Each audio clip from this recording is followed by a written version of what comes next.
अपनी बेटी को अपने पति के साथ अपने ही रूम में सेक्स करते देखा।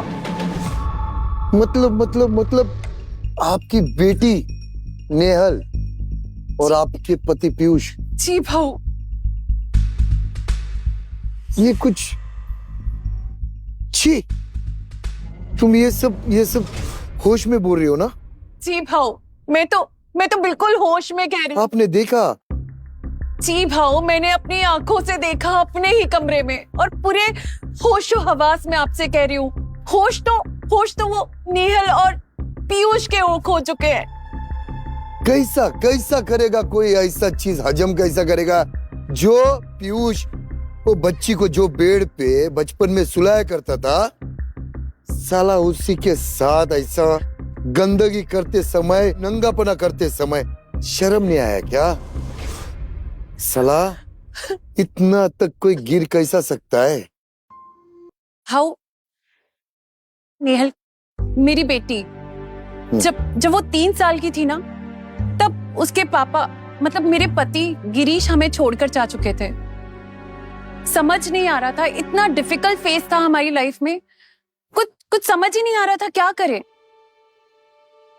बस आप नहीं भी बोलेगा ना तो भी मैं समझ सकता है। लोग जो बोलते ना हौसला रखो सब ठीक हो जाएगा, लाइफ में ऐसे उतार चढ़ाव आते रहते, सिर्फ ज्ञान, अभी मेरा मुंह खुलने से जान दो, लोग सिर्फ ज्ञान देते हैं ना, जब अपने पे आती है ना तो कोई नहीं समझ में आता है। फिर आप बोलिए। एग्जैक्टली भाऊ, मेरे साथ भी यही हुआ।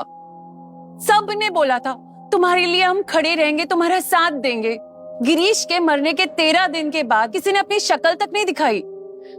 मुझे पता चल गया कौन मेरा है, कौन पराया, कौन अपना, सब कुछ समझ में आ गया। लेकिन वो कहते हैं ना कि जिसे सब कुछ खो दिया जिंदगी में, अगर उसके पास कोई चीज आ जाती है तो उसे लगता है ये चीज मेरे से ना खोए।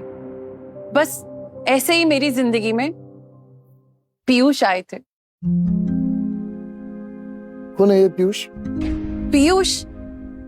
पीयूष गिरीश के बहुत खास दोस्त हैं, और उन्होंने गिरीश से वादा किया था कि वो मेरा और नेहल का हमेशा ख्याल रखेंगे, हमेशा हमारे लिए खड़े रहेंगे। उन्होंने कभी शादी नहीं करी, पर हाँ, वो जब भी हमारे साथ होते हैं, एक अंदर से कॉन्फिडेंस फील होता था। ऐसा लगता था कि अब जिंदगी में कोई मुश्किलें नहीं आएगी, वो हमारे साथ है, हम लोग सब एक साथ खुश रहेंगे। पर पता है भाव, जब मैं उन्हें कॉल करती थी ना और पूछती थी वेयर आर यू, तो वो बस यही कहते थे, 1 कॉल अवे। बहुत अच्छा लगता था सुन के। पता है, जब हमारे लिए कोई नहीं खड़ा था तो वो हमारे लिए खड़े थे। जब हमें पैसों की जरूरत थी, किसी दोस्त की जरूरत थी, किसी इमोशनल सहारे की जरूरत थी, और कई बार तो ऐसा लगता था कि बस कोई हो। दोस्त बन के आए थे, फैमिली बन गए। मैं जवान थी, और मेरी बेटी को भी तो पापा की जरूरत थी ना। तो मुझे एक बात बताओ कि आपकी जिंदगी में जो पीयूष आया, वो आपके हर सवाल का जवाब बन के आया? हाँ भाव, भाव, वो कहना बहुत अच्छा लगता है कि she is a loan warrior. वो ही अपनी बेटी के लिए माँ है, बाप है, पर बाप तो बाप ही होता है ना भाव, और बाप की जगह कोई नहीं ले सकता। वो तो क्या है ना, लोग तो सिर्फ कहकर चले जाते हैं, पर जिस पे बीतती है उससे तो कोई कुछ पूछता ही नहीं है ना। जब लोगों ने हमें सिंपैथी दी थी, तब तो किसी को याद भी नहीं आई थी, और जब हमने बताया कि मैं पीयूष शादी करना चाहते हैं, तो वो लोग जो हमें सिंपैथी दे रहे थे, वो ही हमें गालियां देने लगे। तो फिर आपने और पीयूष ने शादी कर ली? जी भाऊ, शादी कर ली। बस यही बात तो लोगों को हजम नहीं हुई ना। क्यों भाई, जब आप हमें खुश रहने देना चाहते हो, हमारी खुशियां देखना चाहते हो, तो हमें खुश रहने देना क्यों नहीं चाहते? हाँ। पर थी तो मेरी ही जिंदगी ना, कभी ट्रैक में कैसे आ सकती थी। बस फिर कहीं से दुख शुरू हो गए वापस से। क्या हुआ ऐसा? भाऊ, वो भी 18 साल की इसमें। मैं पूरी तरह टूट चुकी हूँ। मुझे तो समझ ही नहीं आ रहा है कि मैं क्या करूं। मेरा ही पति अपनी ही बेटी के साथ सेक्स कर रहा है। मतलब मैं किसे चिल्लाऊं, किसे डांटूं, किसे? पीयूष को या मेरी बेटी को जो अपने ही फादर के साथ? मुझे तो बोलते हुए भी शर्म आ रही है। या खुद पे गुस्सा करूं? मुझे समझ ही नहीं आ रहा है मैं क्या करूं। देखो, पहला तो मैं आपको एक बात बताता हूँ कि मैं ये सब नहीं बोलूंगा कि तुम घबरा मत, सब ठीक हो जाएगा, ये सब। कुछ ठीक नहीं होता है। मुझे देखिए, मैं इतने सालों से कोशिश कर रही हूँ सब कुछ ठीक करने की। भाव, पता है, जब इंसान काम से लौटता है ना तो उसे मन करता है बच्चे से मिलने का, पति से मिलने का। और मुझे तो काम के बाद मन ही नहीं करता घर में जाने का। एक घुटन सी होती है, मतलब समझ ही नहीं आता है किससे बात करूं, किससे शेयर करूं।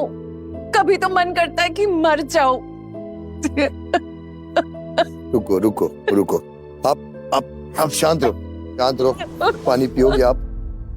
हाँ, प्लीज। पानी लाओ यार, पानी लाओ।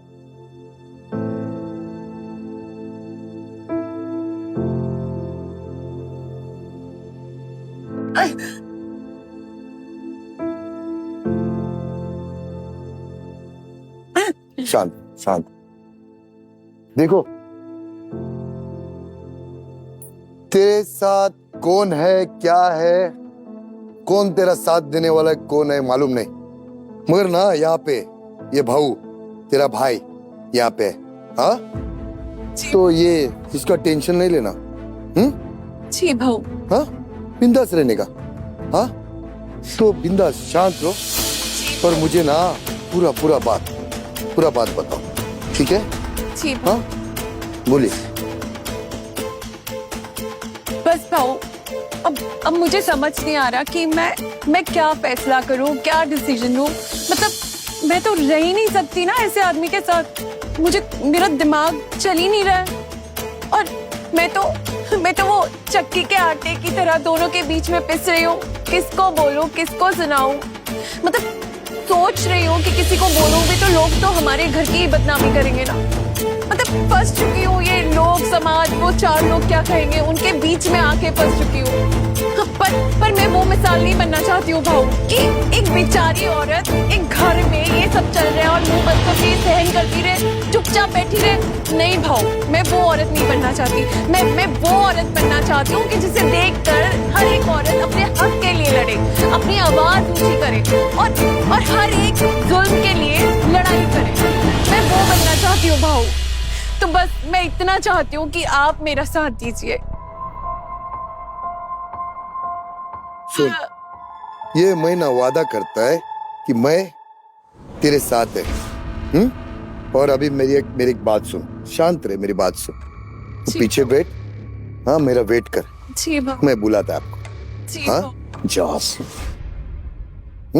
जी भाऊ।